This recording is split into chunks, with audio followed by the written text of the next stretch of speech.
सभी को नमस्कार। अपना टॉपिक चल रहा था जंतुओं में जनन और लास्ट टाइम अपनों ने बात की थी मादा जनन तंत्र के बारे में, जहाँ पे अपनों ने डिटेल से पढ़ लिया कि निषेचन कैसे होता है। उसके बाद लास्ट में अपनों ने बात किया था IVF, ठीक है। उसमें आपको ध्यान रखना है गिफ्ट और जिफ्ट। अब एक उसमें जो क्वेश्चन रह जाता है वो ये रह जाता है कि आपके पास विश्व की पहली शिशु परखनेली कौन है और भारत की पहली शिशु परखनेली कौन है। तो स्टार्ट करते हैं अपनी आज की वीडियो।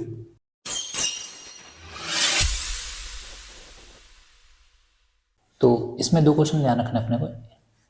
एक तो ध्यान रखना है विश्व की पहली शिशु परखनेली,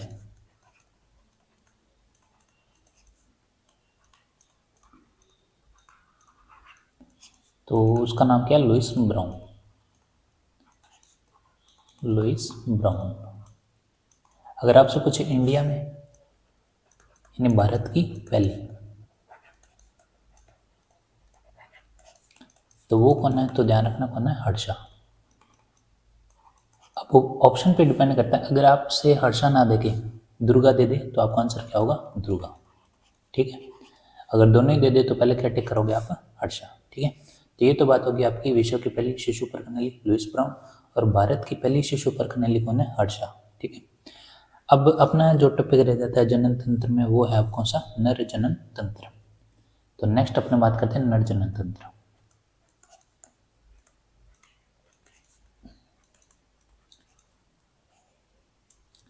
ठीक है। तो इसमें अपने को ध्यान रखना है कि आपके पास यहाँ पे भी अपने दो जनांग पढ़ेंगे, एक तो प्राथमिक और एक द्वितीय। तो इसको भी दो भागों में डिवाइड किया।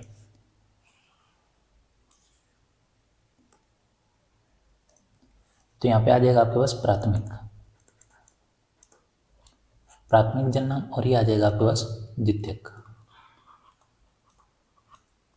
तो जो प्राथमिक में आ जाएगा, जो बाकी रह जाएंगे वो किस में आ जाएंगे? सारे द्वितीयक में। तो प्राथमिक में है आपके पास वृषण, ठीक है, जिसको क्या बोलते हैं? टेस्टिस।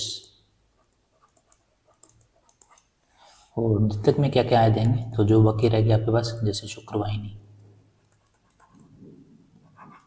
और क्या मिल जाएगा इसमें आपको? एक मिल जाएगा एपिडिडाइमस, ठीक है। तो शुक्रवाहिनी नलिका होगी। और तीन आपको जो ग्रंथ है वो एक साथ मिल जाएगी, एक तो प्रोस्टेट और एक शुक्राशय और एक आपके पास बल्बोयूरेथ्र ग्रंथि,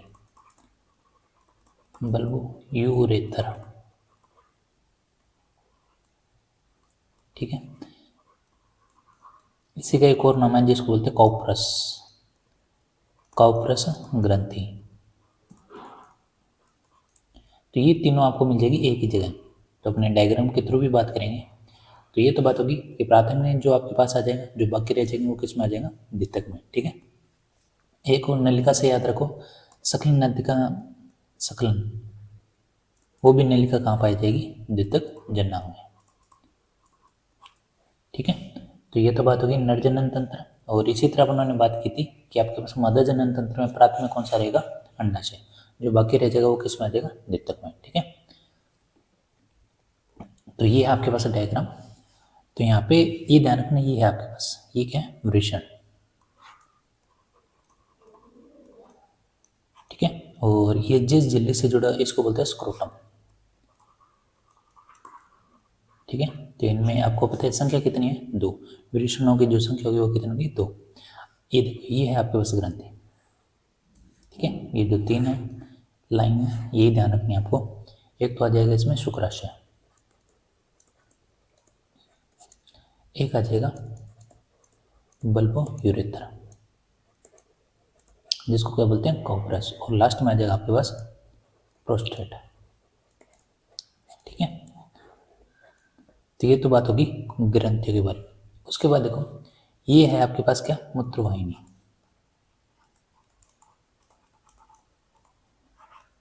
ठीक है। और यहाँ पे क्या आपके पास? मूत्राशय।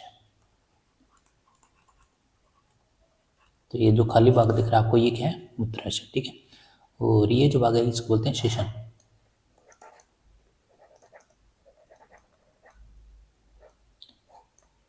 ठीक है। तो ये तो बात होगी आपके पास स्ट्रक्चर के बारे में। तो ये स्ट्रक्चर अगर आपको ध्यान है तो यहाँ से आपके पास वृषण के अलावा जितने भी रह जाते हैं वो किस में आ जाएंगे? द्वितीयक, ठीक है, द्वितीयक जननांग में। अब बात करते हैं इससे जुड़ी कोशिकाओं के बारे में। तो सबसे पहले इसमें जो आपके पास फैक्ट है वो अपने पढ़ लेते हैं। तो अपने बात करते हैं वृषण के बारे में, प्राथमिक जननांग, ठीक है, क्योंकि मादा जनन तंत्र में भी अपनों ने अंडाशय पढ़ा था, प्राथमिक जननांग के बारे में अपने को पता होना चाहिए। तो वृषण इसको क्या बोलते हैं, टेस्टिस, ठीक है। तो ध्यान रखो जो भ्रूणावस्था होती है उसमें क्या पाया, उसमें क्या होता है, जो वृषण होता है वो कहाँ पाया जाता है, उदर गुहा में, उदर गुहा। उदर गुहा का मतलब ये है, गुहा का मतलब होता है मुख, ठीक है, जैसे, और उदर का मतलब क्या होता है, बाहर का जो पेट का जो हिस्सा है वो क्या कहलाता है, उदर, ठीक है। गुहा का मतलब होता है खाली भाग, तो बाहर जो आपके पास खाली जगह है पेट के, वो वहाँ पे क्या स्थित होता है, वृषण, जिसको क्या बोलते हैं, टेस्टिस, ठीक है। और ये होता कब है, भ्रूणावस्था में, भ्रूणावस्था में, ठीक है। और एक क्वेश्चन ये आ जाता है कि अगर आपके पास उदर गुहा में ही रह जाइए वृषण तो उसको क्या कहते हैं, तो ध्यान रखना, उदर गुहा में वृषण का रह जाना, तो वृषण का रह जाना वो कहलाता है क्रिप्टो ऑर्गेज्म, क्रिप्टो ऑर्गेज्म,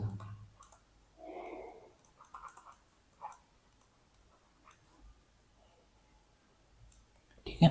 एक तो बात होगी।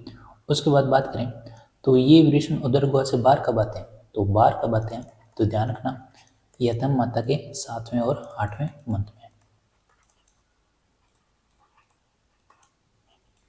ठीक है।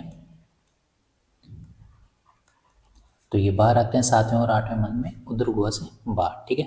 अगर अंदर ही रह जाते हैं तो उसको बोलते हैं क्रिप्टो ऑर्गेज्म। तो ये तो बात होगी वृषण के बारे में। ये बाहर आने का मतलब क्या होता है, देखो शरीर का जो टेम्परेचर है वो अपने को पता कितना होता है, शरीर का टेम्परेचर। तो ये टेम्परेचर अपने पढ़ के है तो वहाँ पे पढ़ा था 37 डिग्री सेल्सियस। अगर इसको केल्विन में कन्वर्ट करोगे तो कितना आएगा, 98.6 फारेनहाइट, यही अपनों ने बात की थी। तो यहाँ पे इस टेम्परेचर को क्या है मेंटेन करने के लिए यह क्या होता है कि इसका बाहर आने का जो उद्देश्य होता है वो होता है शरीर के जो ताप है वहाँ से 2 से लेके 2.5 डिग्री सेल्सियस ताप को क्या करना, कम करना, ठीक है, इसके मुकाबले। तो बाहर आने का जो उद्देश्य होता है क्या होता है, 2 से 2.5 डिग्री सेल्सियस ताप को कम करना,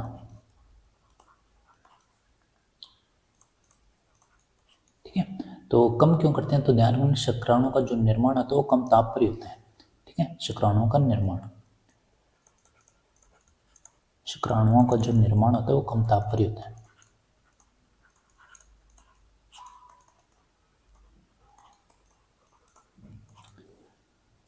ठीक है। तो क्योंकि बॉडी का टेम्परेचर 37 डिग्री सेल्सियस है तो 2 से 2.5 डिग्री यहाँ पे क्या हो जाएगा, ताप कम हो जाएगा, क्योंकि आपके पास देखा होगा जो वृषण होता है शरीर से बाहर ही होते हैं, तो वहाँ बाहर होते हैं, इसका मतलब टेम्परेचर क्या होता है बॉडी के मुकाबले कम होता है। वहाँ पे क्या होता है, अगर कम होगा ताप तो क्या होगा, शुक्राणु का निर्माण। तो यही उद्देश्य है इसका बाहर रहने का। एक वर्ड आता है कंस्ट्रक्शन, एक आता है कस्टेशन, ठीक है। कस्टेशन का मतलब होता है कुचलना। तो ये ज़्यादातर किया जाता है बैलों में। बैलों में क्या होता है, जो वृषण होते हैं उनको या तो क्या कर दिया जाता है, कुचल दिया जाता है, कुचलना, या क्या कर दिया जाता है, काट दिया जाता है, ठीक है। तो ये इसलिए किया जाता है ताकि बैलों को क्या रखा जा सके, शांत, ठीक है। तो ये इसका उद्देश्य है जिसको बोलते क्या बोलते हैं, कस्टेशन, ठीक है। तो एक ध्यान रखना, अपने को पता है वृषणों की जोड़ी कितनी होती है, तो ये तो पता ही अपने को कितनी होती है, संख्या इनकी 2, ठीक है। उसके बाद बात करें, और ये भी अपनों ने पढ़ा था कि वृषण जिस थैली में होता है उसे क्या कहते हैं, जिस थैली में होता है उसे क्या कहते हैं, तो अभी पढ़ के आए अपने क्या, स्क्रोटम, स्क्रोटम या उसको क्या बोलते हैं, वृषण कोश।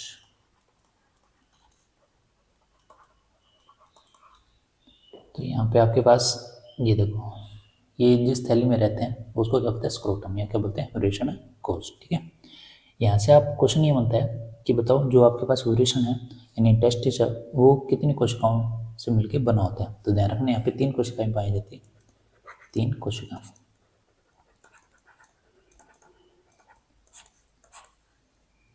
तीन कोशिकाएं कौन कौन सी हैं? तो पहली तो ध्यान रखना कौन सी है? जननिक कोशिका।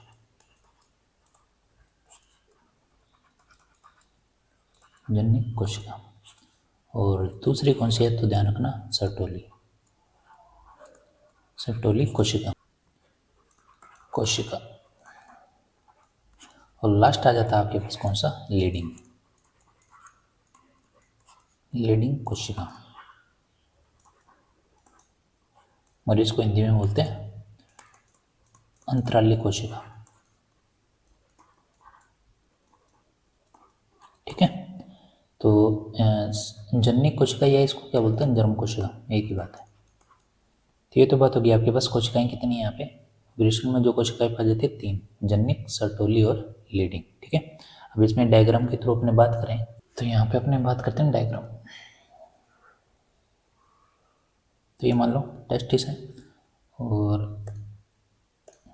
इसमें यहाँ पे ये कोशिकाएं पाई जाती है इस प्रकार।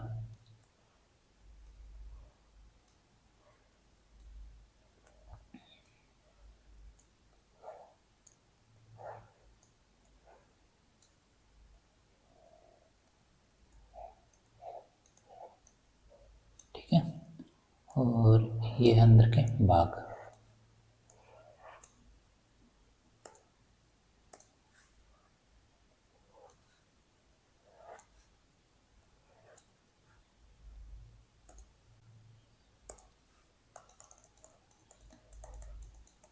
और ये बीच में होते हैं लीडिंग सेल, जो आपको ये दिखाई दे रहे हैं।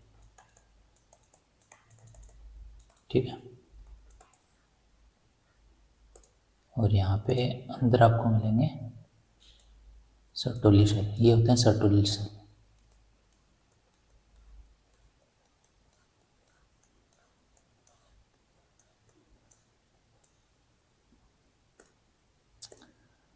तो ये तो अपने बात के लिए क्या कहलाते हैं? Sertoli cell.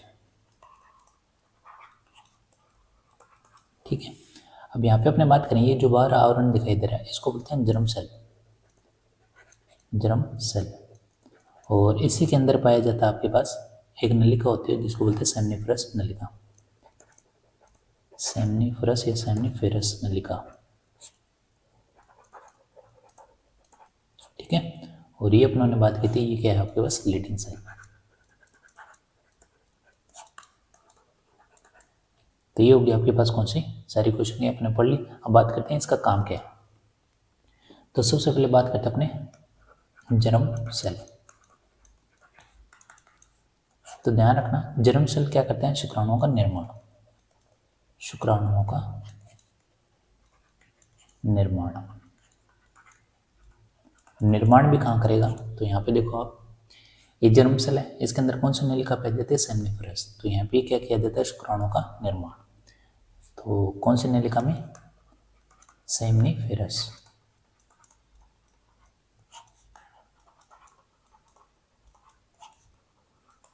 उसके बाद बात करते हैं सेकंड कौन सी है? सर्टोली। Sertoli cell.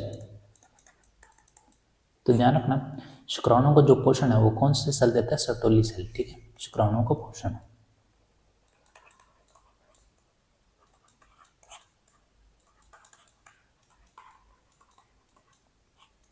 उसके बाद आ जाता है आपके पास अंतराली सेल, जिसको क्या बोलते हैं? लीडिंग कोशिका।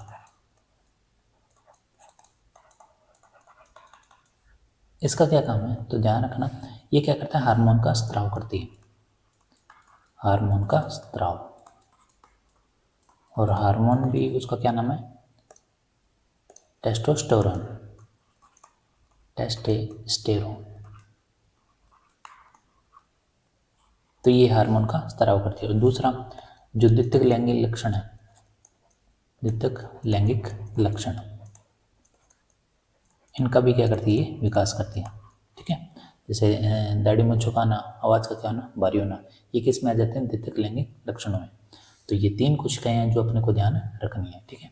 तो डायग्राम के थ्रू अपने वो सारी चीज़ें स्पष्ट। लीडिंग सेल क्या करते हैं? शुक्राणुओं को रिलीज करते हैं और हार्मोन को रिलीज करता है, कौन सा, टेस्टोस्टेरोन। ठीक है, तो ये आपके पास सर्टोली जो क्या करता है, शुक्राणु को क्या देता है, पोषण देता रहता है। और शुक्राणु का निर्माण करता है सेमनीफेरस नलिका, और ये होती कहाँ पे, जर्म सेल में। ठीक है, तो ये तो बात होगी आपके पास टेस्टिस के बारे में, तो अपने को यही ध्यान रखना था। मेन है ये फैक्ट जो आपको पता होना चाहिए। और उसके बाद आपके पास 3 कोशिकाएं आ जाएगी, फिर आपके पास कौन कौन सी सेल है, उनके क्या काम है, वो अपनों ने कर लिए। तो ये तो था लैंगिक जनन। अब अपने जो रह जाता वो है अलैंगिक जनन। ठीक है, तो अब अपने नेक्स्ट बात करते हैं अलैंगिक जनन। अलैंगिक जनन,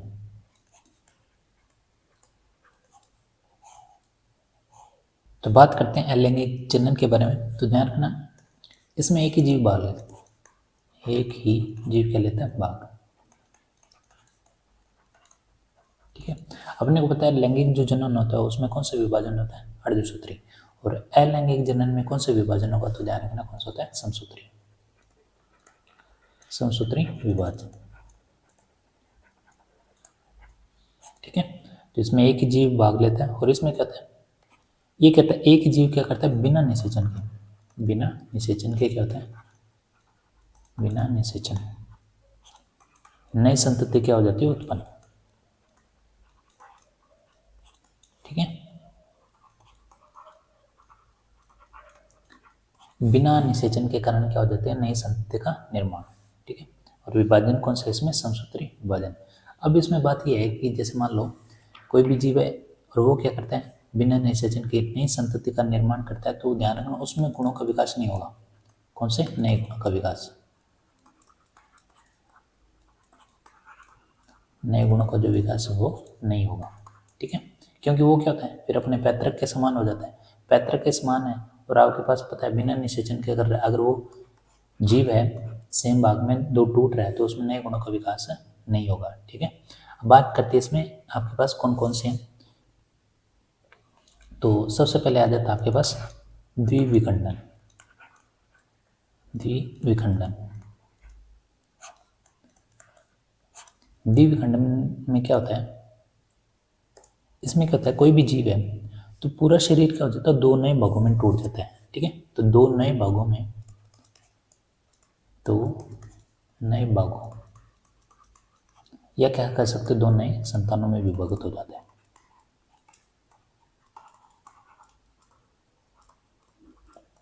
ठीक है, तो ये कौन से हैं आपके पास, द्विविखंडन, ये जंतुओं में ही पाई जाएगी। ठीक है, अगर आपसे पूछे एग्जाम्पल बताओ, तो एग्जाम्पल आ जाएगा इसमें एमीबा,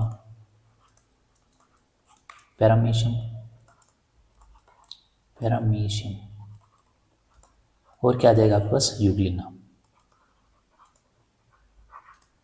ठीक है, यूग्लिना के लिए तो एक क्वेश्चन बनता है कि पादप और जंतु के बीच की योजक कड़ी कौन सी है, तो कौन सी, यूग्लिना। ठीक है, ये एग्जैक्ट क्वेश्चन आया हुआ है, तो ये रेलवे में आया हुआ क्वेश्चन, पादप और जंतु के बीच की योजक कड़ी किसे कहते हैं, यूग्लिना को। ठीक है, उसके बाद अगला ध्यान रखें, बहुविखंडन, नाम से ही पता चल रहा है। ठीक है, इस विभाजन में क्या होगा, जो केंद्रक होगा, ठीक है, एक ही जीव का जो केंद्रक है वो क्या करता है, लगातार विभाजन करता जाता है, जिसके कारण क्या होता है, अन्य केंद्रों का निर्माण हो जाता है। तो यहाँ पे आपके पास विखंडन का मतलब है कि एक जो केंद्रक है वो क्या करता रहता है, विभाजन, विभाजन करता रहता है, जिसके कारण क्या होता है, अन्य केंद्रों को क्या हो जाता है, निर्माण। ठीक है, अब यहाँ पे क्या होता है, अगर आपको अपने ने विभाजन पढ़ा था, तो ये आपके पास केंद्र है, तो इसका मान लो विभाजन हो गया, ये 2 ऐसे टूट गया, तो इसमें क्या होता है, द्रव भी बढ़ता है, वो द्रव कौन सा, कोशिका द्रव। तो कोशिका द्रव भी यहाँ पे क्या हो जाता है, विभाजन। उसी तरह यहाँ पे भी क्या हो जाता है, कोशिका द्रव विभाजित।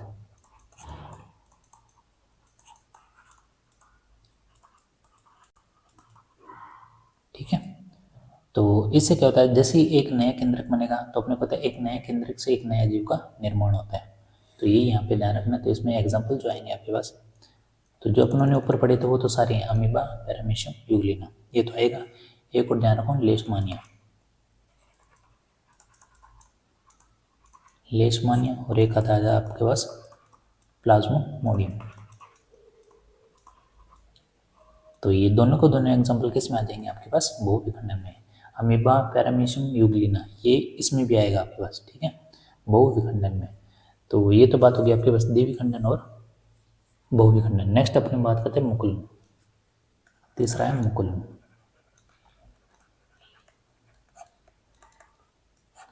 इसमें क्या होता है कि जैसे कोई जीव है, जैसे मान लेते हैं ये कोई जीव है, इसमें क्या है, एक कलिका का निर्माण होता है, इसको क्या बोलते हैं, कलिका, ठीक है, कलिका। और इससे क्या होगा आपके पास, जैसे ये कलिका क्या होगी, टूट के अगर साइड में गिर जाती है, तो इसी से क्या होगा, एक नए जीव का निर्माण, नए जीव का निर्माण। फिर क्या करता है ये, जैसे यहाँ पे है, फिर ये वापस क्या बनेगा, कलिका साइड में, तो फिर इससे क्या बनेगा, नए जीव का निर्माण। तो यही आपके पास मुकुलन। तो इसमें एक क्वेश्चन आता है कि आंतरिक मुकुलन और बाह्य मुकुलन, इनके एग्जाम्पल क्या है, तो ध्यान रखना, जो आपके पास बाह्य मुकुलन है, बाह्य मुकुलन, इसको बोलते हैं हाइड्रा, क्या बोलते हैं, हाइड्रा। और अगर आपसे पूछे आंतरिक मुकुलन बताओ, आंतरिक मुकुलन, तो उसको बोलते हैं स्पंज, क्या बोलते हैं, स्पंज, ठीक है। तो यही ध्यान रखना आप। एक ये मतलब कि जो अमरत्व का जो गुण है वो किस में पाया जाता है, हाइड्रा में पाया जाता है, ठीक है। हाइड्रा जंतु भी है जो पुर्तगाली सैनिक यूज करते थे, ठीक है। तो ये तो बात होगी आपके पास मुकुलन। नेक्स्ट अपने बात करते हैं खंडन। अगला है आपके पास कौन सा, खंडन। इसमें क्या होगा, जो शरीर है वो अनेक खंडों में विभक्त हो जाता है। तो जैसे मान लो ये कोई जीव है, तो ये क्या होगा, यहाँ से अनेक खंडों में क्या हो जाता है, विभक्त, ठीक है। तो इसको क्या है, इसको देखना भी अगर पड़े तो किससे देखना पड़ेगा, माइक्रोस्कोप से। माइक्रोस्कोप देख लो, इतना छोटा होता है ये,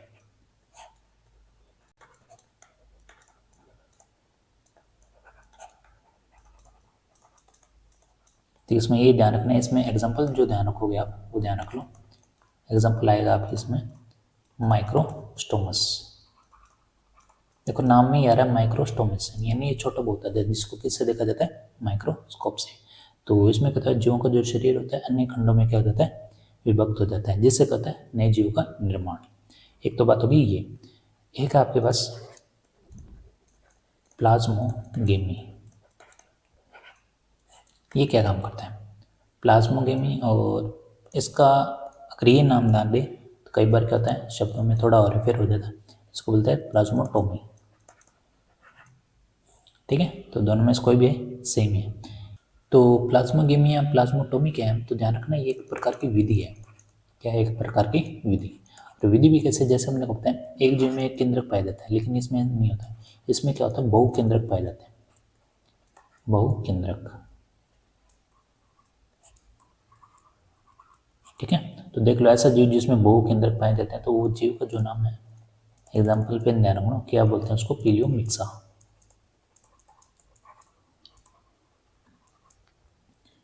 पीलियोमिक्सा, ठीक है।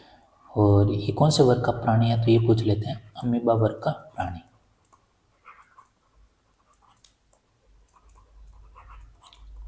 ठीक है।